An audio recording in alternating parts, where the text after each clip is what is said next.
Hey there, StarCraft fans! It's Falcon Paladin coming at ya with yet another edition of StarCraft 2 Legacy of the Void. Today, gonna be a PvZ featuring ShoWTimE and Serral from DreamHack Masters Winter. Top left, we got ourselves ShoWTimE. He is the German Protoss, and bottom right, we have a Finnish Zerg player. It is Serral. So two players very, very familiar with each other. ShoWTimE fondly remembers the days when he could beat up on Serral, but then Serral leveled up, won a world championship, and now Serral is favored in all of the matches against ShoWTimE. But being favored does not mean you're going to automatically win. And ShoWTimE has beat Serral several times already this year. So let's see who is on top after this match ends, shall we? 16, 18, 17 here from Serral. The timing checks out. We've got a 1-gate expand Rooney from ShoWTimE, walling off on the low ground from early Zergling attacks. But this probe is about to learn that there will be no Zerglings coming soon, because this is a hatch first play.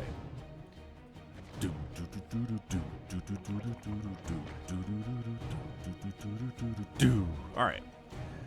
So probe comes in, gonna play the mineral gathering trick here to try to mess with the drone AI. If there's already a worker on minerals, when they go into harvest, they'll bump off to something else. Try to go somewhere else. If it's an enemy worker, they'll do the same thing because it's just a worker on the minerals, right? So you can kind of mess with it a little bit here if you're the probe. Players like Neeb, like ShoWTimE, really like to do this. Kind of more of a foreigner thing. I don't see it a ton from players like Trap or, you know, Stats before he left, or Zone or anything like that. But Cybercore coming in after the expansion, yada, yada, yada, yada. Everything is totally fine here. Hit that like button if you're excited for some ZVP action today. I feel like it's been a minute since you had a ZVP on the channel, but maybe I'm wrong about that. I also have 3 brain cells because I have 3 kids. I'm not sure what the correlation is there exactly, but anywho. Nickelodeon. You know what's funny is I never had Nickelodeon growing up. My parents did not pay for cable. We had basic TV, which meant children's programming was restricted to about a 2-hour block on Fox, like on one channel. From like 3 to 5 p.m. on school days. Sundays were just a wasteland of TV for kids. There's nothing. And then Saturday mornings were like our oasis, right? Those were the places we could go. There would be a ton of cartoons available on multiple different channels for us. We could choose what we wanted to watch. That started around 6 a.m., went all the way until like 10 a.m. or something. Sometimes later. And that was it. And then outside of those small times, there was just nothing for kids on TV. We had to do other stuff. We had to make our own entertainment. Gosh darn it, we had to play with sticks and hoops. Okay, that's not true. I also had a computer. That's where I was playing things like StarCraft and early shareware titles like Jazz Jackrabbit and Zargon. Man, if anybody knows Zargon, you are a very rare person indeed. I don't know how popular that game was. It wasn't very good, I think is the problem there. But yeah, no workers on gas here from Serral. He'll put them on here momentarily, but for now, wants to make sure that layer timing is a little bit earlier than if you have the workers on gas during this time, or even just one worker on gas slows that down, right? Overlord comes in for the scout, says, oh, you made 2 adepts, which means you can't do anything about this dude. And guess what we're making over here? That's right, a Void Ray. Ta-da! A Void Ray. Gonna kill the scouting Overlord. No chance, I mean, there's just no logic in running in that situation. Fairly well, Overlord. Zergling checking to see that third base timing, will die before seeing what that third base timing is, and guess what? It's basically right this very second. So, I mean, the Zergling dies. He has to know there's a decent chance that's when the base is going down. Not a guarantee, mind you, but a pretty good chance. Spores on the way, sub 4 minutes here from Serral. He knows it's a Void Ray, but the Oracle follow-up is moving in. Oracle's name's going to be Sakurai. To get Sora into Smash Brothers, Sakurai agreed to do whatever Disney wanted, which turned out to be piloting an Oracle to hunt down everyone who does not have Disney+. It's now only $9.99 a month. It's a good Oracle name. I like it a lot. I do have Disney+, but only because I'm already subscribing to Hulu, and Disney+ in the bundle is like an additional $2 a month. So, I mean, meh. I mean, I can find $2 and change on the street over the course of a month. So, like, it's just not anything. It's basically free, which is nice. Disney Plus, I've been watching a bunch of stuff on it, so hey. Go figure. Just finished up Hawkeye, which was a lot of fun.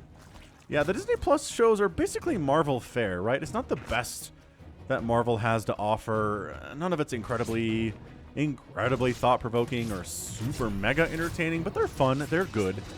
You know, it's inoffensive. None of it's bad, I don't think, but they do have the problem of the Marvel third act issue, where in their movies, third acts kind of can struggle sometimes. And like the final episodes of MCU Marvel TV shows on Disney Plus have also been meh, for the most part. So, you know, I'm not going to like recommend anything on Disney Plus as the best thing you're ever going to watch this year. But it's good. It's fine. Hawkeye is good. Loki seems to be the most well-received of the TV shows from 2021. WandaVision was interesting. There's some things that happened at the end of WandaVision that I expected to kind of pay off later, and they still haven't. So I think COVID messed with a lot of the scheduling there, and that should happen in an upcoming MCU movie later this year in 2022. But anyway, by the way, happy 2022. We made it. We made it through another horrible-ish year of humanity. As long as the COVID's still running around, it's going to make it less than perfect, right? No one's having a good time with that. Diseases, it turns out, are mean. So, wow. They're going to print... That is a dead hatch. These queens can't stop that. That is a canceled hatch with this Void Ray stuff. Excellent plays here thus far. The queen count a little bit too heavy. Oracle gets out of there. Good job, Sakurai. Good job retreating and immediately replaced by Serral, so he knows what's up. So you can't just go mass Void Ray here, because then it's just queens that will murderize you. So what is the other stuff we're doing? Nothing. Hang on. Robotics Bay in production. So we maybe Disruptors, maybe Colossus. Dude, Disruptor Void Ray could be interesting. That's pretty gas heavy, but there's a third base rolling for ShoWTimE, so I'm not really worried about it, I don't think. Zerglings can't really get in there, can't really get in there. They're popping around looking for places to murderize all the things. Revelation tossed. There you go. Creep tumors down. Ooh, it's only 3 queens, but just kidding. Look at the queen horde.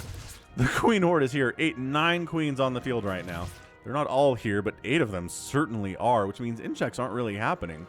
Which is something, I've always been a little bit loath to collect all of my queens and defend against stuff like this, because then I'm like, I'm not getting injects off. My economy is going to be poop.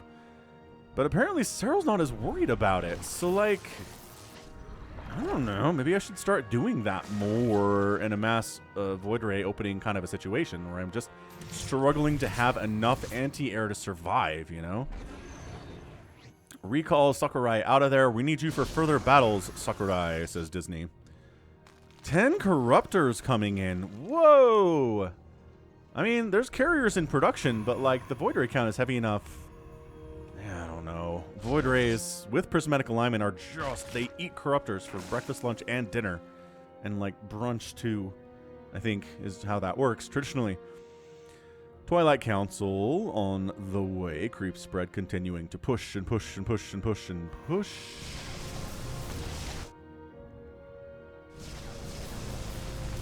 Keeping that creep spread back as well as he can here is ShoWTimE, but, like, it's a tough, tall order to keep the creep spread back on all these lanes it's pushing out from an elite Zerg player who does, you know, as the Oracle dies, who does support the concept of incredible creep spread and really devotes a lot of time to it. So Sakurai is dead. Creep spread looking pretty good here. It's always interesting when you throw it on a creep that's receding and then a creep tumor is spawning on nothing for a minute. That always is like, like, for gameplay purposes, it makes sense, but for lore reasons, it's like, how is that working exactly? Trying to get that tumor down, but the Queen Army is here. Again, they got +1 attack. Transfuses are good. Now the carriers are here. Where are those Corruptors? They should be. There they are. Dude, Corruptor Queen versus Void Ray Carrier in the first 8 minutes here. This is actually pretty interesting. Carrier dies. Another carrier dies. And the Void Rays decide it's time to attack, but the Corruptors are getting out of there now. They're not overextending. I would have gone for the third carrier and been killed by those Void Rays, but Serral is smarter than I am. He's not as greedy either. Very, very good job. Greater Spire coming in. This third base might just be dead. Like, I'm not sure that this can be saved by ShoWTimE. Corruptors want another one. Ooh, they get a Void Ray. They get another Void Ray. Corruptors are dying, though. We can hear their death sounds, but all of the carriers are going to die. Serral does not care about his Corruptors all staying alive at this point. He definitely needs the carriers to die, and this will make his... oh, my gosh. Make it a lot easier on him. This third base might go down, but reinforcing Stalkers are here. Trading pretty well versus these queens, especially. Probes expanding up to this fourth base, running for their lives. Hey, there are Disruptors out. Weaken some of the queens, but they transfuse themselves into health there. Roaches, Bruh. What are the Corruptors? Oh, Corruptors is caustic spraying down Stargates. All right. But then Stalkers warping to deal with them. Roaches get out of there. I think Serral does know about that base, but he doesn't really have much to do. He doesn't have much army to handle it there. So he's making 28 lings. He's getting Adrenal here at 10 minutes. That is some pretty fast Adrenal gland upgrading. The lings do have no upgrades, so these are 0/0 lings with Adrenal glands soon. But I don't like. We will sometimes see lings with like only +1 or maybe, you know, +2, but +0 lings with Adrenal glands is an interesting move. It increases their attack speed by like 35%, so it's very good. But lings with +3 attack just benefit more directly from that, obviously. Lings can run away from Purification Novas better than most anything in the game can. They're very fast, especially on creep, which they weren't there. 8 Broodlords coming in at 10 minutes from Serral. Holy smokes. Pathogen glands on the way too. Maybe some Infestor play. And the ShoWTimE seems to be moving back into a ground-style army. It's like, you know, I opened Sky Toss and didn't really work out for me. Those Corruptors are too strong. So let's transition very smoothly into a ground army with Splash Damage Archons, Disruptors here. Oh, Ling's running right. Oh, that is a beautiful Artosis Pylon. No. Adrenal makes the dream happen there. Depowers all of these things. 2 Warp Gates, Cyber Core, Shield Battery, ouch. And 2 Shield Batteries, I apologize. And then Zealous clean those guys up. But actually, hold on a second. Do Shield Batteries... Yeah, look at that. They have the little animation, but when they're depowered, they don't do anything. So you can supercharge a depowered shield battery, and it makes the whooshy thing, but then it doesn't actually act. That could probably be fixed. Ooh, we're making a Tempest and another Stargate here. So ShoWTimE is kind of flipping back and forth between Sky Toss and Ground Toss pretty effectively. Who says only Zerg can tech switch? I don't think anybody really says that anymore. It seems all 3 races are pretty good at it these days. Disruptor shot, whiffs there. Do we have any answers to Broodlords? Kind of. We definitely have some Stalkers, and they do have Blink. Traditionally, Blink Stalkers are a good answer here, but that Disruptor dies. Warp Prism not doing much of anything there. Yep, this little... Well, he's a +1 Crackling now. He's got the Adrenal Glands upgrade. He burrows. Oh, Burrow. Burrow is so good. So Serral's up 192 to 160 supply. He's feeling pretty strong here. Ah, Fungal getting tossed down on those Zealots so they can't run away. Fungal doesn't root, but the slowing ability that it has is still really good, and I wish I saw more Zerg players use this. That said, Serral's using it here to great effect. So who am I to complain that way? ShoWTimE still on 4 bases. Kind of trying to set up for a 5th base over this way, but that Burrowed Ling's causing us some problems. Gonna have to bring an Overlord, or an Observer over, rather, to deal with that. Stalker's keeping that Corruptor count low because he knows he's making Tempests to deal with this ginormous Broodlord army of how many Broodlords? 12? I haven't seen 12 Broodlord in a long time. Roaches attacking the 3rd base. No, Stalker Archon's there to deal with that. But any future attempts to ShoWTimE to expand to a 5th base here are kind of not doing super hot. That said, look, we're attacking into places where the Broodlords are not. We're abusing their immobility by sending charge lots into different bases. By attacking to the north and the Broodlords are in the south, they very slowly move up this way. And Zerg doesn't have anything like recall. Oh, free Infestor, but that one burrows. Smart Infestor making it out of there alive with that burrow skill. And are there enough Tempests? Not enough Tempests to one-shot a Broodlord here. I guess there's actually 7, though. Maybe there are enough to one-shot. Disruptor doesn't connect on anything there. Observer gets killed by the Corruptors at the same time. ShoWTimE trying to naked expand up this way. That seems like it's going to die. I don't know if there's any really reason for that not to go down. The creep... Can the creep see this? No. The creep tumor's providing the vision, not the creep itself, so can't actually see that coming up right now. Interesting. ShoWTimE's like, don't look there. Don't pay attention to anything that's happening in that location. Just, please. Oh my gosh, that Fungal is good. Doing damage over time and slowing. It's really not bad at all. More Zealots coming down to the south, going after more of these drones. That's why there are spines here, but these Zealots have some good upgrades. They've got +2. They have charge. Static defense is really not gonna do a whole lot here, and ShoWTimE is clawing his way back into this game. by killing just handfuls of drones here and there. He's killed 11. He's actually getting on top of roaches and doing fairly well here too, despite the fact the roaches have +2 attack. But the lings and the roaches together, especially the adrenalings, are just going to be a problem. Ultralisk Cavern, morphing in, building in. And this is turning, I'm telling you, ShoWTimE has leveled up his game in 2021 as well. This is, again, a bit of an older replay now, but from late 2021, we're in 2022, and I know you guys are all like, gotta get super new content, but this is, I mean, this is super good. Super good content there. Those stalkers, get out. They saw death staring them in the face. Said, please, can we get out of here? These zealots deal, okay, remember when I was like, spines are not as much of a problem? Well, you know, there's 7 of them there. That's something to be concerned about. And oh, look who found this base now. Ta-da! It's like, get in there with lings. No, a lot of charge lots, cannons, stalkers. Oh, but we baited the zealots out. Oh, that's big. The zealots fighting in conjunction with everything else are actually pretty good, but in this situation, there you go. Warping to more zealots. Supercharges up on that battery. And there's kind of old school Infestor Broodlord Corruptor here from Serral. This is a strategy that was extremely popular back in the Wings of Liberty days. Why are there changelings in his own base? What are you doing? Serral scouting his own base with changelings. I honestly don't know why. That is the weirdest place to put changelings I have ever seen in my whole life. I guess maybe he's worried about warp. I don't know. Vision for warp prism shenanigans, perhaps, but a little bit of unsupported broodlord action here. Have we split the broodlords into 2? We have.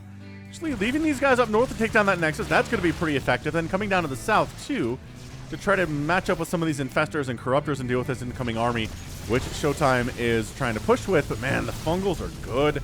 Fungal parasitic bomb getting tossed down. They're trying to run and they can't. Dude, the spell casting here from Serral's been sick. Really good. ShoWTimE's got his 5th base rolling, but he just lost his 6th, which is not ideal. Serral is sitting actually only on 5 himself. Income has largely been favoring ShoWTimE over the last 3 minutes or so. ShoWTimE not expanding as quickly. Well, he's trying to, but Serral's not expanding as much as he generally likes to. Top right attempt here for that there base. Working on +3 flyer, working on some banelings, +3 attack for the Zerglings, and maybe any Ultralisks that he makes in the future here. Tempest upgrade. Tectonic destabilizers coming in, doing extra damage to buildings from those Tempests. So Spore Crawler Forests are not as good as they used to be. Parasitic Bomb gets tossed down on Tempest, but doesn't do a whole lot there. That's really intended for lower HP things like Phoenix and Void Race. Banelings and Lings rolling in, but trying to... Okay, never mind. We're just getting exploded on. Zealots are trying to avoid the Banelings, but sometimes you just can't help it. Sometimes they're a little too fast. There is an Ultralisk in production. Another Oracle coming in here, too, for Revelation to toss down on burrowed things, and also just part of the army from Serral as well. Top right base from Serral in a little bit of trouble as ShoWTimE attacking along this top side. And that's a canceled base if I ever saw one. Serral does not have the ability to save it. And it does get canceled. 225 a refund into the bank for Serral. Got about 2,000 minerals and 4,000 gas. So decent bank sitting on it. ShoWTimE's at 1,000 minerals and 3,000 gas. He has to storm the Zergling burrowed in the bottom left selection or section of the map here for ShoWTimE to expand. Serral pushing. He's got his Broodlords up. He's going to go after this 11 o'clock base of ShoWTimE's. I'm not sure what can save that, actually. This is crazy right now. Stalkers get caught out and killed at the 12 o'clock. Warp Gate's going down. Where is the army of ShoWTimE? And why is it... Okay, Tempest maybe a little slow. And then once the army shows up, Serral abandons ship. Says, I don't want to deal with a massive Void Ray Tempest army. That's really, really good against Broodlords. Revelation tossed up. Disruptors trying to catch those infestors. Fungal's getting tossed down. Parasitic Bomb from the Vipers as well. Both green spells being used fairly effectively here today from Serral. Parasitic Nova does take down a couple of those infestors. Shield Battery Overcharge trying to keep people alive for the most part here, and does manage to do so, but the Chompin' Lings with the Adrenal and that +3 attack are making quick work of the Nexus at the 11 o'clock, and it explodes in the gout of Blue Flame. 32 more Lings coming in. They've got full upgrades. They are truly cracklings in every sense of the word right now. More Archons in production from ShoWTimE. He is down about 50 supply, 40 supply right now. Oversaturating his 4th base. His 5th base has an Ultralisk in it. Trying to... Just path dancing all over the place. Escapes. The Roaches are not as smart. They get destroyed.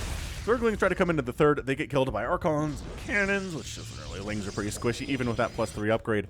And then top right, Serral is throwing up a ton of Spines to defend that base and taking this high ground expansion that ShoWTimE used to have a second ago with a Burrowed Ling to the south to make sure that ShoWTimE doesn't try to take this without Serral being aware of it. So at this stage of the game, it really feels like Serral's got a pretty good handle on this thing. He is, the bank especially, telling a story. 3,000 minerals and 5,000 gas to 1,000, 1,000 for ShoWTimE. In the event of an engagement where everything dies, Serral's going to have a much easier time remaxing than ShoWTimE is. That said, having this bottom left base retaken is going to be good for ShoWTimE, and he's been given some time to remax, which is going to help him survive the incoming assault of Broodlords on everything. Well, that's a dead Nexus. I had them get canceled. Goodness, the Broodlords are just waiting for that one. A Ling Ultra attack coming into the 3rd. The Zealots show up and once again move out of their defensive position and end up going, absolutely getting killed for that. 21 probes have died. I'm assuming this was a Baneling attack that I totally missed rolling in this way. And it is. Alright, cool. So these guys jump in, the Zealots warp in, everybody backs out from the Zerg. And once the Zealots are away, the shield batteries, away from the shield batteries, then they get surrounded, and then the Banelings cruise on in. ShoWTimE's attention is elsewhere because mine definitely was, and wow! 21 probes die. Almost every probe that was mining in that location dies. That is one of the more effective Baneling run buys into a mineral line I have ever seen.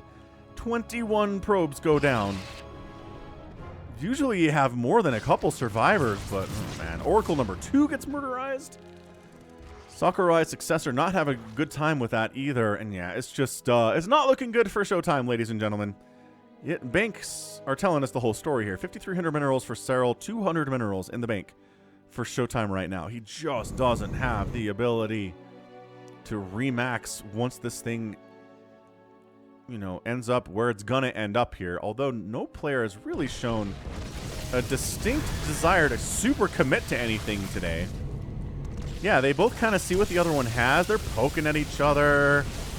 The Storms get tossed down. Zerg backs out. Protoss backs out. Splitting prematurely. Preemptively. Not really prematurely. You should be splitting against Parasitic Bomb if it comes up. Ultras sniping down a couple pylons and just backing out. No big deal. There's a changeling here.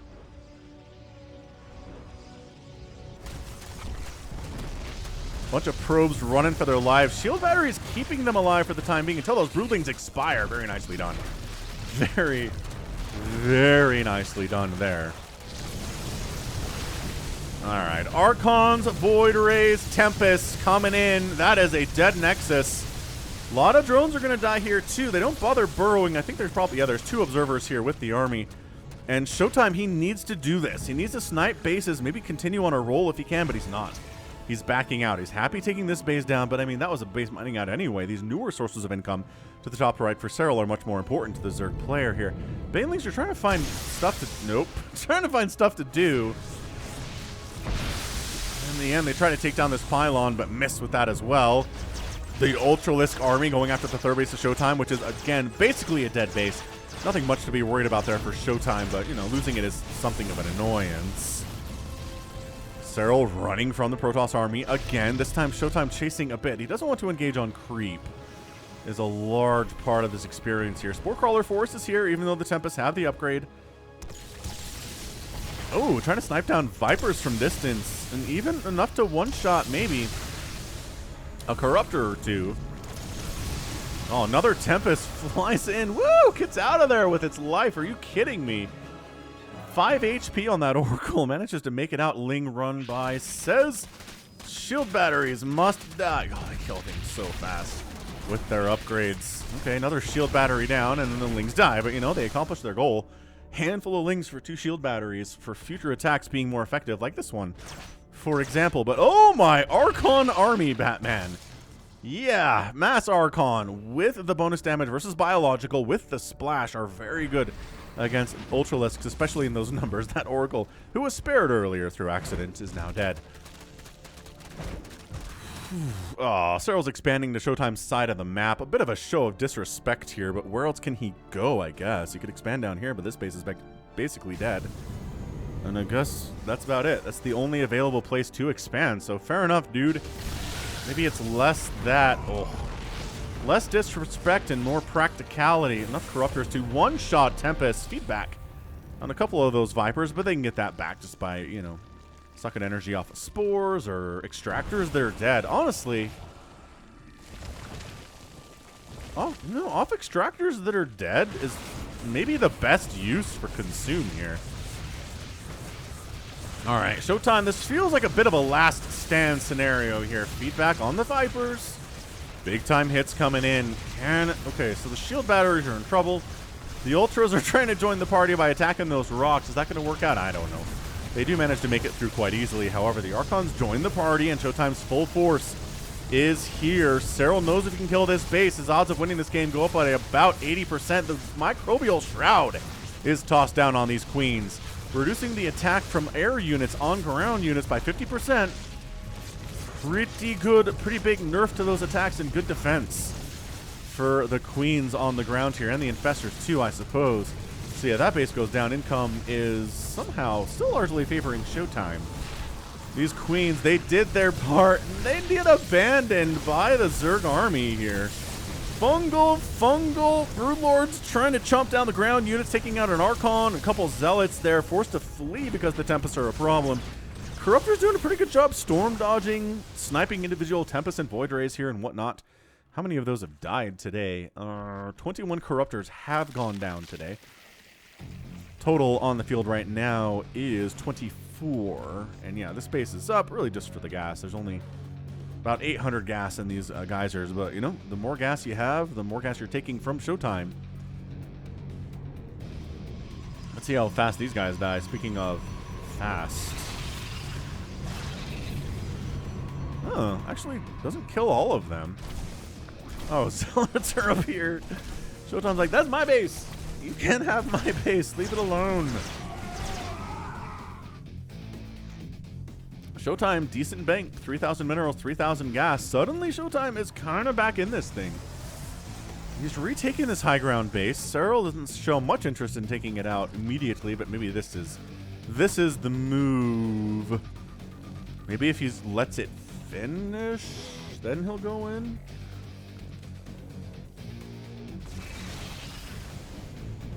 Nah, doesn't seem like that. As of all the Broodlings come on in to chomp away at it. They've got that full attack upgrade, and topside base goes down. Archon Immortal Army's up this way to deal with it, but chip, chop, chomp, chomp, chomp. Nexus canceled. Oh, that's big. So both players lose a base, but Serral can afford to lose a base more easily than ShoWTimE can. It's like, you don't have any Immortals here. You do have Disruptors, though. Okay, backing out from the Disruptors there. Archon Immortal Army is just dealing with these spines. You know, the Broodlords are anywhere else. They're not here, so let's go on a rampage, shall we? They can easily take down this Nexus. Beautifully done there. The Broodlords trying to join the party, but once again, very slow and no recall spell available for them. You think it would ever be viable to, like, abduct your own Broodlords across the map with a string of Void Rays to get them somewhere where you need them? I feel like that's been done before somewhere, but I don't remember who the players were. That would be a sick play for sure. All right. Broodlords setting up right outside ShoWTimE's front door. There's a few Archons here defending, but, you know, they do well against Broodlords, Broodlings, but the thing is the Broodlings are infinite in this situation. So anything that is infinitely spawning and trying to kill you, you're going to have a pretty hard time with. Free units are free units after all. Man, is this just the beginning of the end from ShoWTimE? If his production goes down, it really doesn't matter how big his bank is. Abduct, bam, abduct, kill, abduct, parasitic bomb, pulls back to the rest of his buddies with the parasitic bomb, not paying attention over here. Oh man, that parasitic bomb did a lot of damage. Natural Nexus goes down, Robotics Bay in a lot of trouble here too. Tempest are trying to kill these Brewlords as well as they can. But, you know, they're unsupported by anything else, and so the Corruptors casually wander in, snipe one of them, miss the other one. Feedbacks on everything. Absolute chaos on display here. The Corruptors actually kind of have to get out of here, do they? No. Good game, Serral. ShoWTimE taps out, and the Finnish Zerg player is alive and well at the end of the day there. Yeah, that really just came down to Serral handling that initial attack so very, very well. He's recognized the mass void ray setup. He recognized the carriers are coming, so he went for a Queen Corruptor style play. Killed those early carriers, really put ShoWTimE off for making carriers for the rest of the game. That's exactly what happened. So then Serral was able to expand a bunch. I mean, just harassing and taking down that third base was a huge deal too early on. ShoWTimE losing that third as early as he did hurt. And then from there, you know, it was pretty scrappy. I mean, Serral did not just steamroll from that point, obviously, because it was a 30-minute game. 30 minutes and 2 seconds. But resources lost here are 57,000 for ShoWTimE and really only 41,000 for Serral, which is one of the bigger discrepancies I've seen in a PvZ in some time. Ended up losing 28 drones. 4 hatcheries died. So, I mean, killing 4 hatcheries is pretty good if you're trying to kill Serral. That said, losing 6 Nexuses and having a couple canceled is not ideal. 6 carriers went down. 23 Void Rays got sniped. Just an amazing, amazing amount of carnage here, but most of it being on ShoWTimE's side of the map here today. So, wow. That was definitely impressive stuff. Well done there by Serral.